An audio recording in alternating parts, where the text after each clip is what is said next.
I understand like why they do it, and I understand what they're craving and what they're trying to seek out. But a lot of these kids, man, to your point, like you have to understand like how the individual is outside of the community that they're trying to tap into. Welcome to another episode of Follow Suit. As always, I'm your host, PO. Today is I'm gonna call it more of a nostalgic episode because got my good brother here we're down here in Charlotte, but my good brother from way back in Cleveland, grew up around the corner from each other, the Arch Joseph connection in Maple.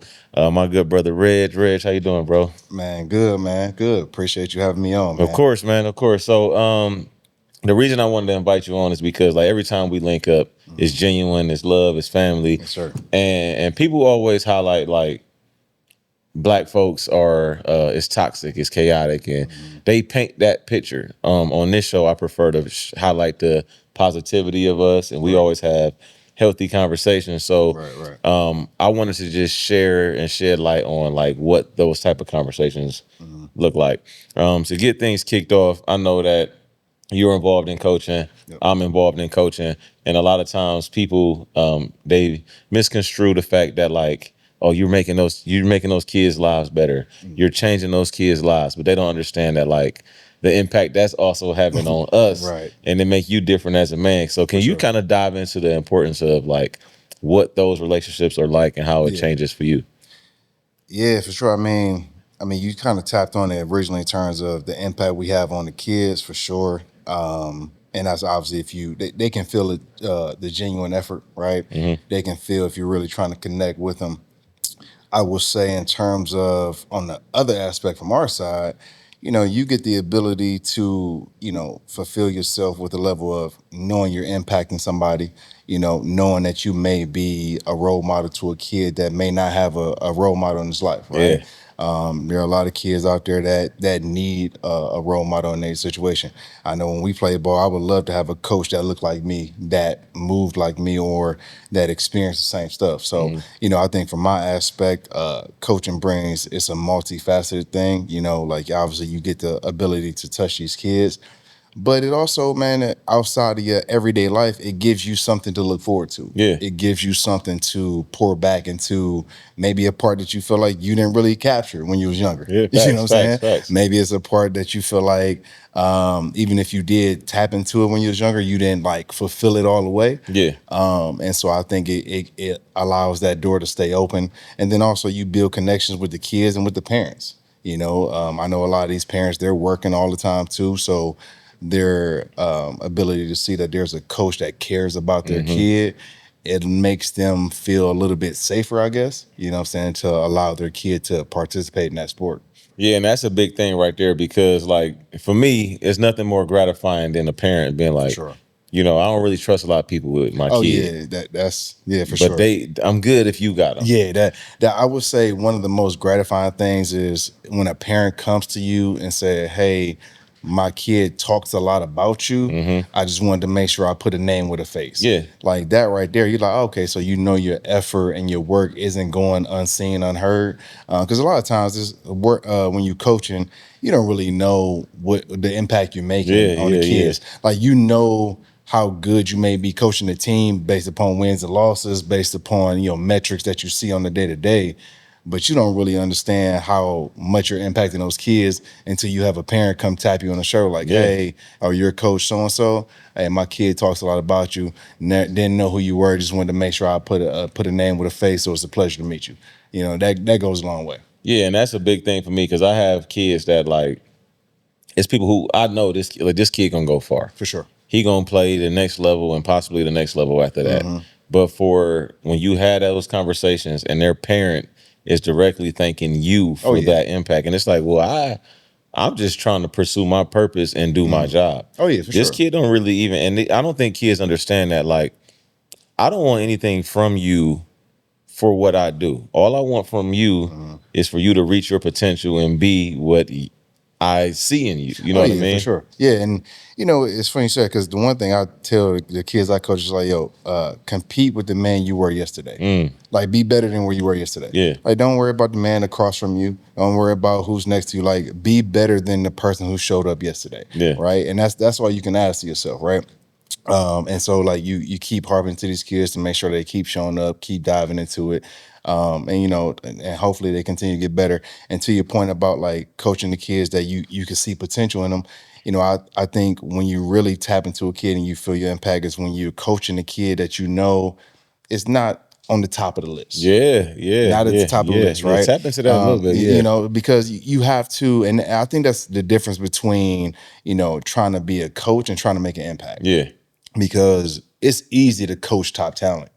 It's easy to coach the kid that runs a 4.3, yeah. that's Six that's six. Yeah, 6'6", yeah, 280, yeah, got all the colleges recruiting them. It's easy to coach that. You don't really have to put a lot of effort, yeah. right? But like, what are you doing with the kid that's at the bottom of the depth chart, Mm-hmm. that's still showing up to every practice, showing up to every workout, showing up to every rehearsal to get better? Yeah, Like, are you pouring into him the same way you're pouring into that top talent? yeah. And they feel that too. Those kids feel like these kids aren't silly. They're not naive. They know, if you're pouring into one kid more than the other. Yeah, and that's a big thing for me because like with them kids, I'm very intentional about the kids For sure. who come to practice every You day have to be. and they're not playing because like they know. They Oh, know for they sure. know. And they can I've feel it. I've had kids tell me like I know I'm not gonna play in college. I know I'll never win MVP of the state championship. Yeah. They know those things. So Yeah. for me, I do little things with them. Like I try to make sure I remember their jersey Oh, number. for sure. I try to make sure I have a handshake with them just to make them feel important because they are important. The things that they do, the other guys aren't going to do. They're not going to get the field ready. They're not going to give you those practice reps and things like that. So just pouring value, and that come back into life in general, not just Oh yeah, not man. just sports, but just life in general. Like pour into if you going into a building, show the janitor some love. You Oh know what I mean? man, Things like man. that. I'm telling you, it's you have to treat everyone with the same level of courtesy and respect. And the one thing that you mentioned in terms of, some of these kids know like this is it for them. Some of these kids participate in sports knowing they want to be a part of something, and this is all that they have to participate in, Yeah. right? Because outside of high school, and really I'm speaking more so just football specifically, everything has like a tryout, like cuts, like what I'm Yeah. saying, We like don't have that. Yeah. there's no definitive. Oh, if I show up, I'm on the team. Like football, you show up, you come to practice, You're you're there. pretty much on the team. Yeah. And players know that. And so they know like, hey, if I continue to do this, at least I'm a part of some type of brotherhood, some type of community outside of school. Because in school, they may not be the fan favorite. Yeah, They may yeah. not be the person that's getting chosen first to, play 3-on-3 or whatever they may Yeah, be. yeah, You know what I'm yeah, saying? yeah, And so I think that allows them to kind of tap into that as well, Yeah. to have that sense of that, like I said, brotherhood or that community that they may be missing. So And to pull away from the football aspect of it a little bit, like I hear a lot of people say, like, I'm done with this kid. He got a bad attitude. I'm done with this kid. And I want to talk about like not the athlete, but the kid. Yep. You got to look at these kids, and it's like a lot of them may or may not have a role model in their life that's going to show them. sure. If you kick that kid off of this team, what is he going to do when he don't have that brotherhood that you're talking about? Right. What is he going to do with his life if you remove him from this consistency and this routine?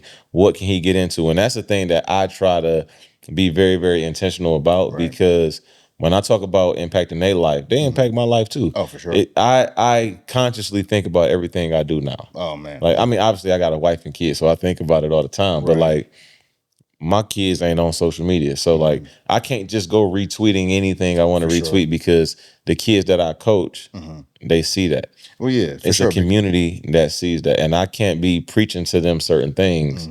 And then I'm sitting here like promoting some fight that I saw on YouTube. Like Right. I can't do that. Yeah. No, it's one of the things where, you represent more than just Yeah, yeah. yourself. Right. And so when you walk around, you don't just represent you, the individual, like you're an entity now, you're a coach now, you're there. Like there's so many different pillars that you represent. And because of that, you have to act accordingly. Yeah. Right. And then when you mention about the kids who may not have that role model, who, depends on like what happens, how they may stray off, every kid is different. And I feel like coaching, I truly start to learn that about kids, especially. I know we try to say a lot, the new generation of kids, right? The new You showing wave, your age, brother. You showing your age. Showing your age. the new wave of kids, and I'll say that respectfully because we can learn a lot from them as well, right? Of course, yeah. Yeah, I got an old soul. I don't do none of the social medias and all that, but I understand like why they do it, and I understand what they're craving and what they're trying to seek out. But a lot of these kids, man, to your point, like you have to understand like how the individual is outside of the community that they're trying to tap into. Yeah. Some of these kids that you're coaching, you know, football is all they have, or baseball is all they have, or whatever it may be. And so you have to tailor your approach to that particular person. Yeah. Not everyone is going to respond to every single presentation you give. Yeah. Like you can yell at one kid and he'll respond. The next But then kid, you yell at another kid, Yeah. he may shut down. Yeah. And so the one thing that I've come to learn over time is I find the kid that I know for sure can handle the public criticism and I can yell at him. But a lot of times the message that I'm saying to him is to everybody. For somebody else, yeah. Right? Because I know he can handle it. But I know everyone else is looking like, oh, well, if coach is yelling at him, oh man, let me tighten up. Yeah. Man, let me get in order. You know what I'm Yeah, saying? yeah, absolutely. And sometimes you have to, I don't want to say you have to change who you are as a coach. You just sometimes have to change your approach to how you can tap into a kid to make sure that he's still bought into what you're trying to do. Yeah, and you made a couple good points when you talk about like listening to the kids because you can learn from them too. That's the first thing I want to touch on because like a lot of times when we at practice, when I go in the locker room, I try and go in there and just sit in a little area with them and just joke with them and let them know that like I'm approachable. Like outside of all of this, outside of the field and all of that, you can come to me whether it's good, bad, whatever. You can call me in the middle of the night about whatever issues you having. Right. I want them to know that their voice is heard. And if you sit and listen and talk to them kids, they have a lot of true insight. And I remember being in high school not feeling heard. Yeah. You know what I mean? I have my parents and my parents are in my life. They married and all of that. But there were certain things that like from the people who were supposed to mentor us at school, Oh, yeah. I never felt like I can even get my voice out there. And it took me till I started this podcast in my 30s. That's when I started finding my voice and valuing like, damn, I got something to say that can hold weight to other people. Yeah. I didn't know that back then. I never felt, I'm quite honestly, I felt insecure about speaking up because I always felt like my presence was a threat to other people because I have something to say. I don't want to step on the next man's toes. Right. I don't want them to feel like I'm trying to overshadow them or anything like that. And then even in the workspace, when I was working in corporate, Right. I didn't want anybody to feel like there was some like I'm trying to challenge for your spot. Right. I just have an opinion and I might relate to somebody else more than you. But True. I had to get out of my mindset of like, damn, it's dimming my light to let somebody else shine, pretty Right. much. For sure. So with you talked about like a lot of these parents may not have that mentorship and that guidance. Some of them might come from a single parent home. Right. What is that? And because if you don't mind me, like you grew up with just your mom, Yeah. pretty much, right? Yep. Absolutely. So like for you as a grown man who's doing well for himself and you're mentoring, like what impact does that have growing up with a single mom? What impact did that have on you? Man, it's crazy. Well, I guess I'll say shout out to single moms. Shout out, yes.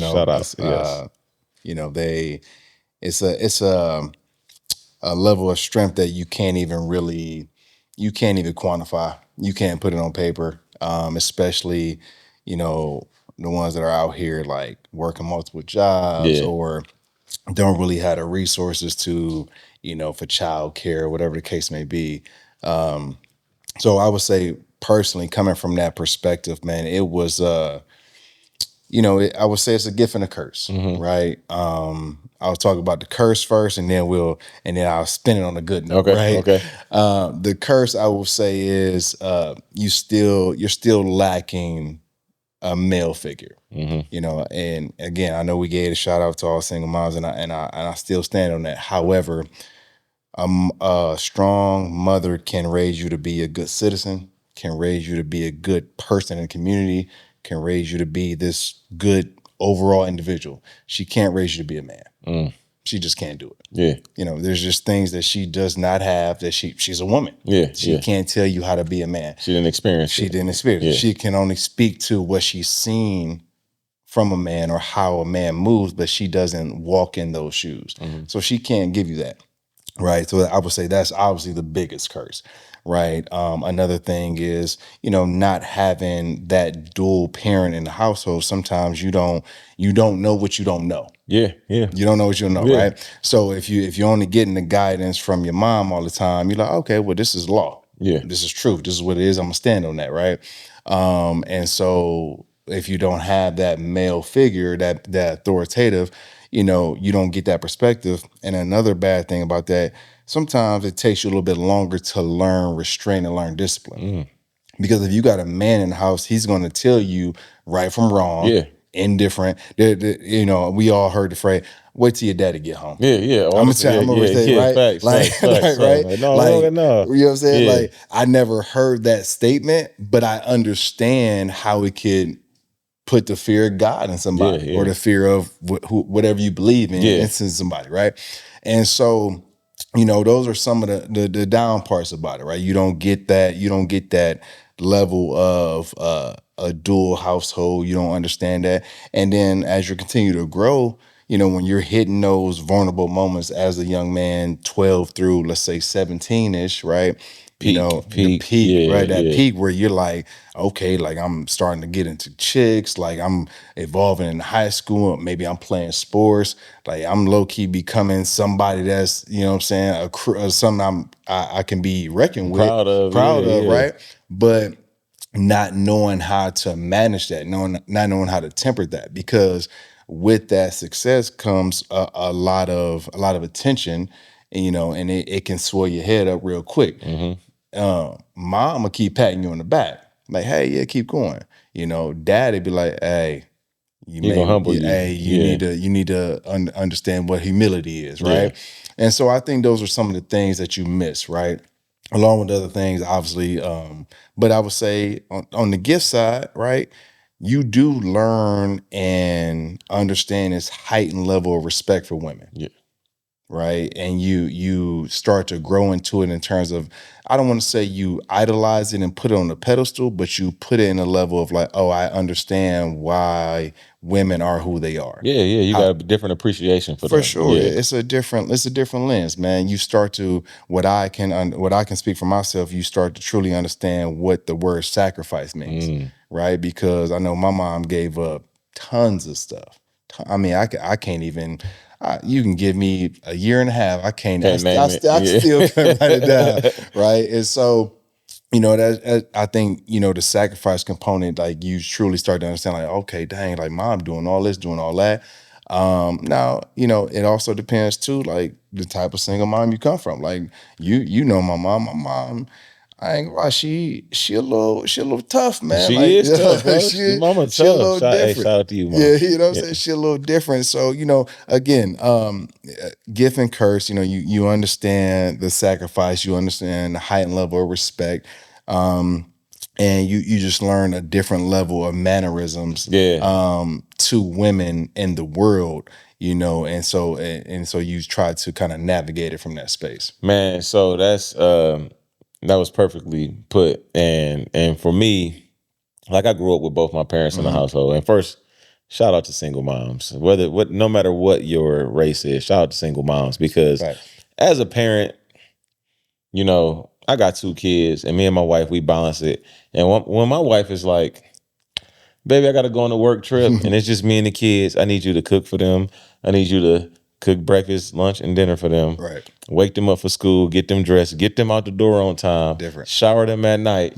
Make sure they in bed on time. Make sure they have their vitamins, they medicine, and all of this different shit. Yeah. I can't do that by myself. Yeah, it's different. That one day, I'm like, ooh.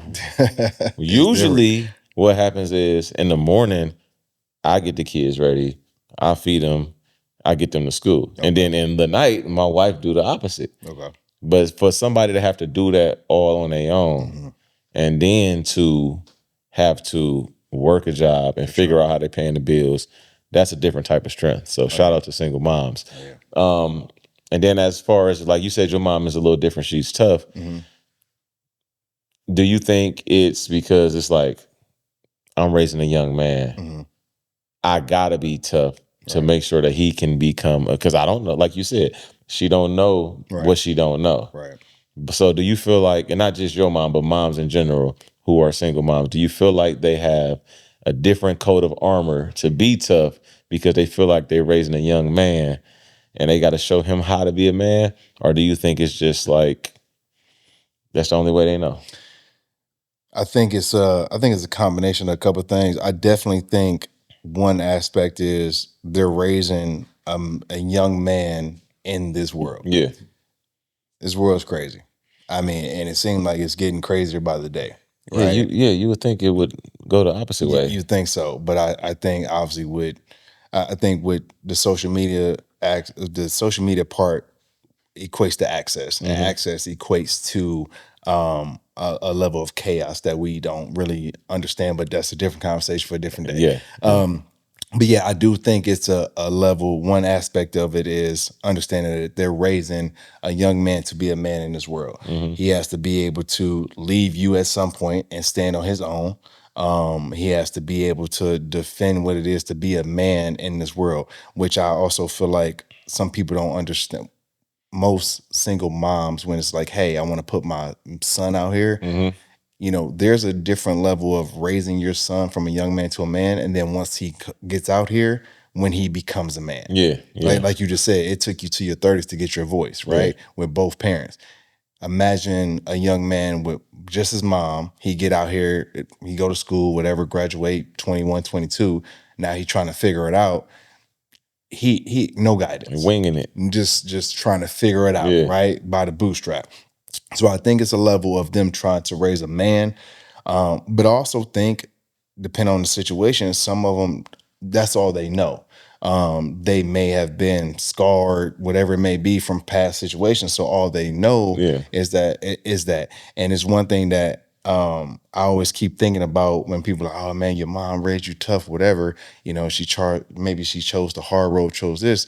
And the one thing I learned early on, I keep living by that, is like, well, you saying she chose the hard road. How you know she had two different roads to choose from? Yeah. Yeah. That How you know she had two roads? yeah, we got to stop putting labels on people, Like, how do you know she had not that? knowing their history and their journey. We got to stop Exactly. putting these labels on people Exactly. because, like, maybe that's the card she was dealt. Oh, for sure, man. Like a lot of times you got to remember too, when you're seeing that person, meeting that person, you're meeting them at that point.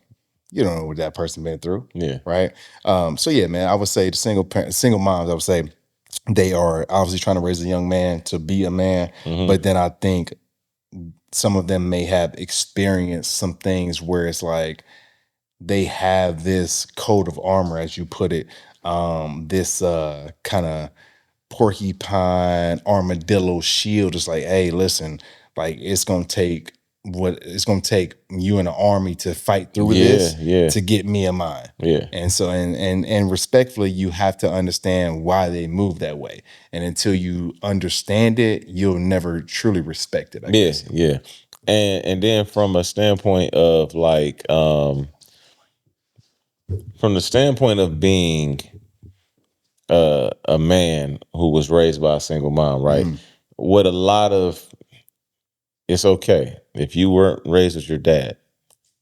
It's okay. Oh, for sure. But a lot of men go through trauma of like, I didn't have my dad and I Yep. have internal issues that I don't know what to deal with because I didn't have my dad around. But now I'm a grown man and I've become something to myself. And it's like, I don't need that nigga. Yeah, for sure. But you do. Hmm.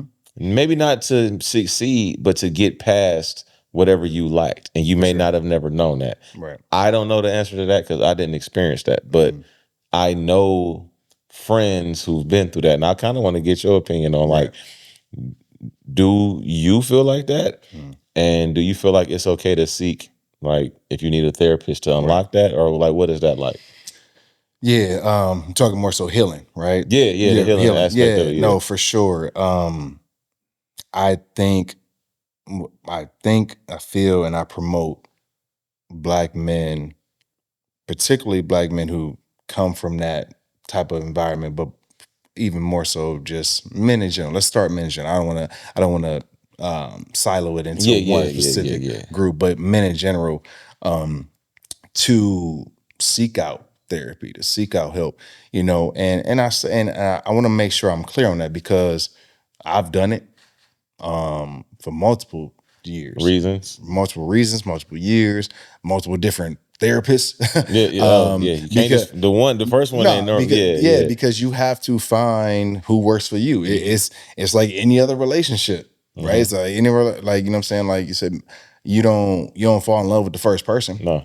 right? And so, I heavily promote that because a lot of times if a man is coming from, and I'll speak more so from my Yeah, perspective, yeah, right? yeah. Because I don't want to classify or label anybody, but when you are coming from that environment, again, you don't know what you don't know. You're trying to figure out like what it is that I'm missing, what key elements do I need to succeed, right?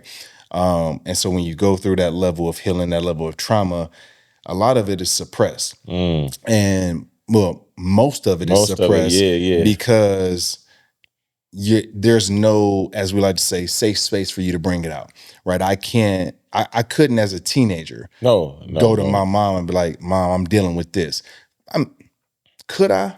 Yes, of course. You can go to your mom with anything. You can go to your parents with anything. You However, probably didn't feel like you could. exactly, Yeah, and it's not because she didn't welcome that environment. It's not that she didn't welcome the conversation. It's just that this requires a man's perspective. yeah, My mom can't give me that. yeah, And right, and so you need to go talk to somebody. Ideally, I would promote if it's a man, so you can talk to him. But even if it's a woman, that's fine. It doesn't matter. Like you need to unbury it. And a lot of times when you're going through that situation, it's your true first time of understanding what it is to be vulnerable, to speak to those emotions, yeah. to tap into those emotions, right? Because it's needed. And to your point about like not speaking to, oh, do you need the father? I don't even want to say you more so need that particular individual. You need what they represent. Yeah, exactly. There You you get what I'm go. saying? Yeah, yeah, Right? You yeah. need what they represent. And so again, if your father's not there or if your uncle, whoever may not be there, you know, it helps to go speak to somebody, go get the help you need. And I want to make sure that we cautious on the help side because sometimes certain words can be triggering, Yeah. right? Certain things can like make people feel a certain type of way, like they're less than or they don't. Hmm. That's not what we're saying. What I'm saying is that if you feel that there are things that you need to vent about, right? Talk about, what we're doing right now, that's cool. That's fine. We're not But licensed. but we're not licensed. Like, you know what I'm saying? And also it's biased. Yeah. When you go talk to your mom, your dad, your uncle, your brother, your cousin, those are biased. No matter how much they say, like, oh man, I give you my honest opinion. Yeah, they're gonna give you their honest, biased Yeah, opinion. yeah, yeah, Like, yeah, yeah, it's yeah, still a yeah. biased Because opinion. they at the end of the day, they still have an attachment to you. For sure. So your They still mom want or what's best for you. yeah, they're not gonna hurt your feelings. They're not No, gonna give you the cold hard truth. Some of no. them might, Right. but like and stuff like this is, I guess it's like a form of therapy. But Yeah, like yeah, this, yeah. it's not. I'm not a therapist. You're not a therapist, but Mm-hmm. it does help though black men that Mm-hmm. or not. No, no men. It Mm-hmm. does help men if we can just sit and just chop it up and just talk like this. When we get together, we having a drink, Mm-hmm. we watching the game, For sure. and we can just talk about this. And Yeah, and to that, man, like, because there are different levels of therapy, right? yeah, This is what I like to consider. This is community therapy.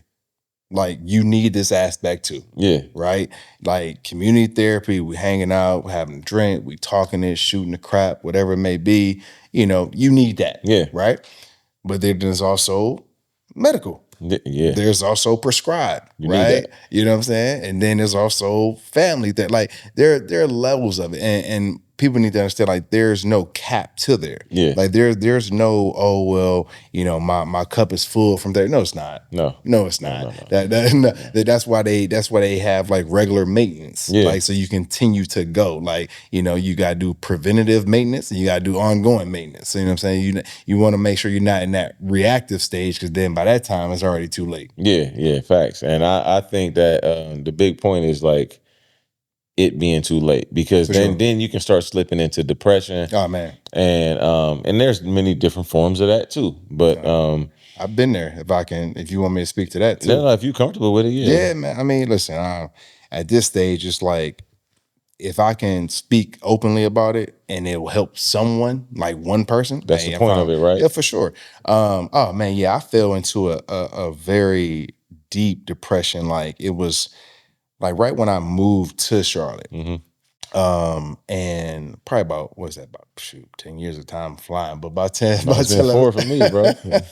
yeah, a little bit ago. But it was a dark time where it was, I had lost my grandfather at the time. I had just moved. I was kind of by myself. The relationship with my pops was still rocky, Yeah, you know what I'm saying? And so my grandfather who had passed, that was my father. that was your That that figure. that's Yeah, that's who I looked to. yeah, And so when that happened, man, it was just a moment where I was like, man, like what's happening? Like what am I doing? What's going on? Like struggling financially because when it hits, it hits. yeah, When it yeah, rolls downhill, yeah, it yeah, come yeah, fast, right? yeah, yeah. It come fast. You can't stop it. So yeah, man, I fell into that, and that was the first time I sought out counseling, sought out therapy, and that was back in, like I said, 2015 ish or whatever. And I was just going like once a month because that's all I could really afford through my Yeah, at that insurance. time, yeah, But it provided this level of, I don't even want to say like a safe space. It provided me this level of, hey, it's okay to feel the way you're feeling. yeah. Because sometimes you need that validation to say, hey, it's what you're feeling is That's valid. normal. That's normal. It's okay to have your Exactly. to be heartbroken because you lost somebody. Oh man, for sure. I Because look, this is my hero. oh yeah, because as men, we're taught to, hey, you're hard, you're strong all the Yeah, time, yeah, you're on all the yeah, time. yeah, And so being on all the time, hey man, sometimes you want to just break. bro. And that, but see, being on all the time is stressful in its own Oh right. You man, know for what I sure. mean? Like it's energy draining to try and maintain this masculinity at Oh all man, time. all the time, And it's man. just like I should be able to hug my son and tell him I love him. Oh Like man. last night, matter of fact, something on my Facebook story came up of Champ when he was like 2. Mhm. And it was me watching the game and him climbing over me doing something. And he was sitting right there next to me Mhm. at 8 years old now on his Yeah, iPad talking to his friends. I'm like, hey, hang with the phone, son. yeah. And I'm not even saying, hey, bro, hang up the phone. That's how I Right, talk to him. right. You got Like, to, Dad, yeah. what? Am I in trouble? I'm like, no, man, come give me a hug, Right, man. right. Like, Nah, man, that's it's going good. too fast, man. I love you. And Yeah, but like my dad does that to me now. yeah, But I don't know if he had that type of structure himself growing up. for sure. Because it wasn't a lot of like, I love you, son. Hmm.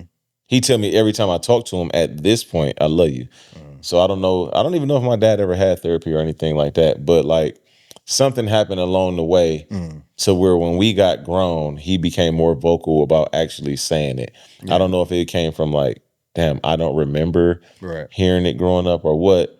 Because even my granddad, his dad, he tells me he loved me when we talk on the phone now too. But I think like with grief, and I want people to understand this because like the bigger your family is, the more likely you're gonna have people pass away. Yeah. And like with me, the way I choose to handle grief, because it hits at all times. Oh, for sure. And the way I choose to handle it is by like trying to live to make in the way that they raised me to be. So For like sure. my grandmothers who both passed since I moved down here, Mm. they raised me to be a certain way and to move a certain way. Right. So the only way that I can honor them is by like living in the way that they trying to taught me to be, if Right. that makes sense. You know, it makes sense. And the one thing that you mentioned about, I'm not sure if your dad went to therapy or like now he's more Open expressionally and with it, stuff, right? yeah. Um, I mean, I can't speak for every man in that generation, but I'm pretty sure he comes from that generation where they ain't go to therapy. No, hell no. That wasn't the thing, man. That They wasn't a they thing. they ain't go to no therapy or whatever. Hey, it is what it is, right? Yeah. But it's funny you say that because I feel like I feel like it just comes with maybe just getting older, maybe just realizing the older you get, the faster time is Yeah, yeah, going, yeah. and like how quickly like life is just going by you. And I think from that standpoint, fathers, parents, Parents, yeah. parents just like, hey, son, I just want to tell you this. Like my mom called me the other day. I missed her call, called her back. I'm like, what's going on? I'm at work. She's like, oh no, no, I just wanted to see what she was doing. I was like, oh, I'm at You good, I'm man? I'm at work. You okay? She's like, no, I'm fine. I was just I'm like, oh, okay. And then even when we hung up, I'm like, that's weird. Like, and because when you're not used to it, Yeah. you're just not used to them being that kind of like vulnerable, that Yeah, straightforward, yeah. that expression with it. You're used to like kind of the firm dad, the Something's firm mom. wrong, So right? something's Yeah, up, yeah, right? yeah. Like you slow walking me into what this Yeah, trauma yeah, about to yeah. be, right? It But happens, man. right. I hate it because I'd be like, what? What is it? Yeah, Like, exactly. yeah. Yep. Well, I just want to talk to you. Yeah. If it was one thing, one narrative about our culture that you can change, what would that narrative be? Whenever about our culture. Yeah, like Ooh. people, the way they view us, the way they think about it, or not even our culture, about men in general. What would that narrative be? I would say for men, I would say that I would like to change is, stop with the narrative of men have to be this incredible Hulk men all the time. Yeah, Because what I challenge that with is if you're going to force a man to be in that capacity all the time, then at some point you need to be his grace, his peace, so he can let that out. yeah, You don't want a hard man all the time. yeah, Like I hear women say that, oh, I want to, I want a strong man. It's like you do, but no, you don't. yeah, You yeah. you don't want him to handle you the way he handles the world. No, No, but that being said, be his peace. Like make sure, like if that's what you want, like when he's coming home, like be his he peace. can let that out. Yeah, You know what I'm saying? And that looks different for every man.